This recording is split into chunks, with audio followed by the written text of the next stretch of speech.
زمین پر سب سے پہلے ہونے والی معصیت قابیل کے ہاتھوں اپنے بھائی حابیل کے قتل کی صورت میں سامنے آئی۔ اللہ تعالیٰ نے قرآن مجید میں قابیل اور اس کے بھائی حابیل کا قصہ بیان کیا ہے۔ قابیل قرخت اور درشت طبیعت کا مالک تھا، جبکہ اس کا بھائی حابیل رحم دل اور نرم طبیعت تھا۔ قابیل کھیتی باڑی کرتا تھا اور حابیل مویشی چراتا تھا۔ حابیل کے نرم دل ہونے کی ایک وجہ اس کا بکریاں چرانا تھا، کیونکہ ایک چرواہا اپنی بکری کو بھوکا دیکھ کر اسے چارہ کھلائے بغیر نہیں رہتا، نہیں وہ کسی بکری کو پیاسا دیکھ کر اسے بھول جاتا ہے۔ اپنے جانور پر اس کی طاقت سے زیادہ بوجھ بھی نہیں لادتا۔ بنی نوع انسان کی تعداد میں اضافے کے لیے اس وقت ایسا قانون تھا جو اب حرام ہے، اور وہ ہے بہن کے ساتھ نکاح۔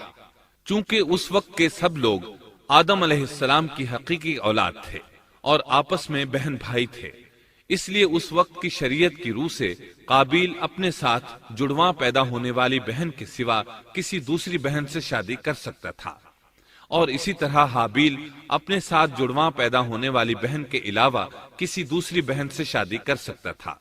اس کی صورت یہ تھی کہ قابیل کی شادی حابیل کی بہن سے ہو اور حابیل کی شادی قابیل کی بہن سے ہو، لیکن ہوا یہ کہ حابیل کی بہن خوبصورتی میں قابیل کی بہن سے کم تھی، اس لیے قابیل نے حابیل کی بہن سے شادی کرنے سے انکار کر دیا اور اپنی جڑواں بہن سے شادی کی خواہش ظاہر کی، لیکن ایسا کرنا آدم علیہ السلام کی شریعت میں حرام تھا۔ آپ نبی بھی تھے اور رسول بھی۔ رسول اور نبی میں فرق یہ ہے کہ رسول پر شریعت اور احکام نازل ہوتے ہیں، لیکن نبی پر شریعت نازل نہیں ہوتی، البتہ اس کی طرف وحی نازل ہوتی ہے اور معجزات عطا کیے جاتے ہیں، جبکہ شریعت صرف رسولوں ہی پر نازل کی جاتی ہے۔ آدم علیہ السلام بھی چونکہ رسول تھے، اس لیے ان کی شریعت میں یہ قانون تھا کہ کوئی شخص اپنے ساتھ جڑواں پیدا ہونے والی بہن کے ساتھ شادی نہیں کر سکتا۔ قابیل اس شرعی حکم کی وجہ سے غضبناک ہو گیا۔ اس نے تعجب کا اظہار کرتے ہوئے اس قانون کو ماننے سے انکار کر دیا۔ آدم علیہ السلام نے ان دونوں کے درمیان فیصلہ کرتے ہوئے انہیں حکم دیا کہ دونوں اللہ کے حضور ایک ہدیہ پیش کریں۔ ہدیہ اس جانور کو کہتے ہیں جسے اللہ کے نام پر ذبح کر کے فقراء میں تقسیم کر دیا جائے۔ اس سے مقصود اللہ کے لیے اپنی نیت کو خالص کرنا ہوتا ہے۔ اس عمل کو قربانی کہا جاتا ہے۔ آدم علیہ السلام کے زمانے میں قربانی کا جو قانون تھا اس کے قبول ہونے کی نشانی طے تھی، اور وہ یہ کہ آسمان سے ایک آگ نمودار ہوتی اور اس قربانی کو جلا دیتی۔ اس کا مطلب تھا قربانی قبول ہو چکی ہے، اور اگر آگ قربانی کو نہ جلاتی تو سمجھ لیا جاتا کہ قربانی قبول نہیں ہوئی۔ آخر قربانی کا دن آ پہنچا۔ حابیل نے اپنے مویشیوں میں سے ایک بہترین جانور لیا اور قربان گاہ میں لا کر اللہ کے حضور پیش کر دیا۔ دوسری طرف قابیل نے اپنی کھیتی کے غلے میں سے ردی قسم کا غلہ قربانی کے لیے پیش کیا۔ دوسرے دن دونوں قربان گاہ پہنچے تو انہوں نے دیکھا کہ حابیل کی قربانی قبول ہو چکی ہے، جبکہ قابیل کی قربانی کو آگ نے چھوا تک نہیں تھا۔ یہ دیکھ کر قابیل حابیل پر غضبناک ہوا۔ شیطان نے بھی اسے وسوسے میں مبتلا کیا کہ اپنے بھائی کو قتل کر دے۔ اس نے اپنے بھائی حابیل کو جان سے مار ڈالنے کا پختہ ارادہ کر لیا۔ اس وقت تک روئے زمین پر کوئی انسان قتل نہیں ہوا تھا۔ انسانی تاریخ میں یہ پہلا قتل ہے جس کا ارتکاب قابیل نے کیا۔ وہ اپنے بھائی حابیل کے پاس گیا اور اس سے بولا، میں تجھے قتل کر دوں گا۔ جواب میں حابیل نے کہا، اگر تو مجھے قتل کرنے کی کوشش کرے گا تو میں اپنے دفاع میں ہاتھ نہیں اٹھاؤں گا، اس لیے کہ میں چاہتا ہوں تو اپنے دیگر گناہوں کے ساتھ میرے قتل کا گناہ بھی اٹھا لے، تیرے گناہ زیادہ ہو جائیں۔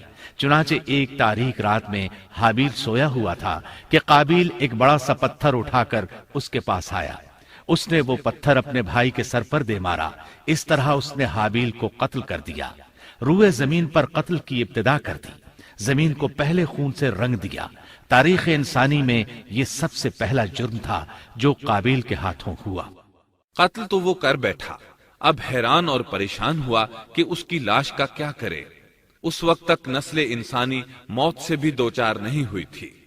آدم علیہ السلام کی اولاد میں سے اس وقت تک کوئی فوت نہیں ہوا تھا، اس لیے قابیل کو معلوم نہیں تھا کہ مردے کے ساتھ کیا کیا جائے۔ اسی کشمکش کے عالم میں اس نے بھائی کی لاش کو کمر پر اٹھا لیا اور چل پڑا۔ چلا جا رہا تھا کہ اللہ نے 2 کوے بھیجے۔ دونوں کوے آپس میں لڑ پڑے، ایک نے دوسرے کو ہلاک کر دیا۔ اب زندہ کوا مٹی کھودنے لگا۔ اس طرح اس نے ایک گڑھا تیار کر لیا، مردہ کوے کو اس میں رکھا اور اوپر مٹی ڈال دی۔ اس طرح قابیل کو دفن کا طریقہ معلوم ہوا۔ اس نے بھی گڑھا کھودا اور حابیل کی لاش کو اس میں دبا دیا۔ وہ اپنے کیے پر نادم ضرور تھا، لیکن اس نے اللہ سے معافی نہ مانگی، جبکہ انسان کے لیے ضروری ہے کہ اس سے کوئی گناہ ہو جائے تو اللہ سے معافی مانگے۔ قابیل اور حابیل کے درمیان جو مکالمہ ہوا، اللہ تعالیٰ نے اس کا ذکر سورہ مائدہ آیت 27 تا 29 میں کیا ہے۔ اللہ فرماتے ہیں، وَاتْلُ عَلَيْهِمْ نَبَأَ ابْنَيْ آدَمَ بِالْحَقِّ إِذْ قَرَّبَا قُرْبَانًا فَتُقُبِّلَ مِنْ أَحَدِهِمَا وَلَمْ يُتَقَبَّلْ مِنَ الْآخَرِ قَالَ لَأَقْتُلَنَّكَ قال إنما يتقبل الله من المتقين لئن بسطت إلي يدك لتقتلني ما أنا بباسط يدي إليك لأقتلك إني أخاف الله رب العالمين إني أريد أن تبوء بإثمي وإثمك فتكون من أصحاب النار وذلك جزاء الظالمين۔ آدم علیہ السلام کے دونوں بیٹوں کا کھرا کھرا حال بھی انہیں سنا دو۔ ان دونوں نے ایک نذرانہ پیش کیا، ان میں سے ایک کی نذر تو قبول ہو گئی اور دوسرے کی قبول نہ ہوئی، تو وہ کہنے لگا میں تجھے مار ہی ڈالوں گا۔ اس نے کہا اللہ تقوی والوں ہی کا عمل قبول کرتا ہے، گو تو میرے قتل کے لیے دسترازی کرے، لیکن میں تیرے قتل کے لیے ہرگز اپنا ہاتھ نہیں بڑھاؤں گا۔ میں تو اللہ تعالی پروردگار عالم سے خوف کھاتا ہوں، میں تو چاہتا ہوں کہ تو میرا گناہ اور اپنا گناہ اپنے سر پر رکھ لے اور دوزخیوں میں شامل ہو جائے، ظالموں کا یہی بدلہ ہے۔ اس کا مطلب یہ تھا کہ تیرے اور گناہوں کے ساتھ میرے قتل کا گناہ بھی تیرے ذمہ لگے اور تو ظالموں میں سے ہو جائے۔ حابیل کے قتل کے بعد قابیل پر جو گزری اس کا ذکر اللہ نے سورہ مائدہ آیت 30 اور 31 میں کیا ہے۔ فطوعت له نفسه قتل أخيه فقتله فأصبح من الخاسرين فبعث الله غرابا يبحث في الأرض ليريه كيف يواري سوءة أخيه قال يا ويلتى أعجزت أن أكون مثل هذا الغراب فأواري سوءة أخي فأصبح من النادمين۔ پس اسے اس کے نفس نے اپنے بھائی کے قتل پر آمادہ کر دیا اور اس نے اسے قتل کر ڈالا، اس سے وہ نقصان والوں میں سے ہو گیا۔ پھر اللہ تعالیٰ نے ایک کوے کو بھیجا جو زمین کھود رہا تھا تاکہ اسے دکھائے کہ وہ کس طرح اپنے بھائی کی ناش کو چھپا سکتا ہے۔ وہ کہنے لگا ہائے افسوس، کیا میں ایسا کرنے سے بھی گیا گزرا ہو گیا کہ اس کوے کی طرح اپنے بھائی کی لاش کو دفنا دیتا، پھر تو بڑا ہی پشیمان اور شرمندہ ہوا۔